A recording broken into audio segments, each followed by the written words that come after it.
Hello everyone, দুর্গাপুরের দুর্গাপুজো আপনাদের সাথে শেয়ার করছি। আর পশ্চিম বর্ধমান তথা দুর্গাপুরের সবচেয়ে বড় প্যান্ডেলটা আপনাদের সাথে শেয়ার করব না তা কি হয়? তাই তো আজ পৌঁছে গেছি ক্লাব অগ্রণীতে। অগ্রণীতে এবছরের থিম কি জানেন? থাইল্যান্ডের ওয়াট অরুণ টেম্পল। এবার কি ভাবছেন প্যান্ডেলটা কি দিয়ে তৈরি হচ্ছে? কি চমক এবারে আছে? চমক তো আছেই।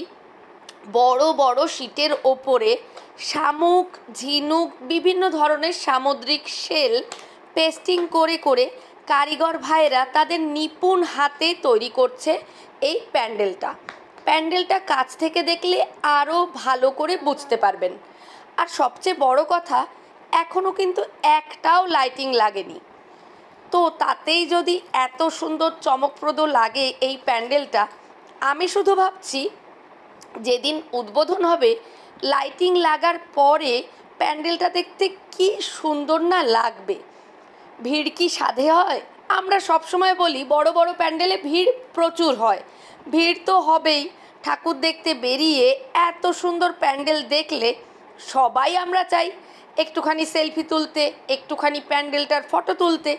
আর প্যান্ডেলটার কারুকার্যগুলো সত্যি আমার তো চোখ জুড়িয়ে যাচ্ছে।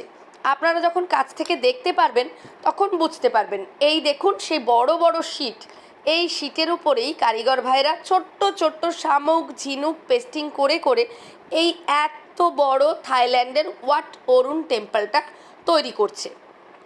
এবছরের বিশেষ আকর্ষণ বলাই যায় দুর্গাপুরের অগ্রণীর 58তম বর্ষের পুজো। তো দুর্গাপুর যদি আসেন একবার কিন্তু অবশ্যই অগ্রণীর প্যান্ডেলটা দেখবেন।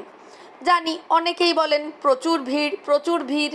কেন ভিড় সেটা তো বললামই। তো একটুখানি ভিড় সহ্য করে যদি একটা সুন্দর প্যান্ডেল এবছরে আপনারা দর্শন করতে চান, দেখুন দূর থেকে কি সুন্দর লাগছে, তো যেতেই হবে ক্লাব অগ্রণীতে।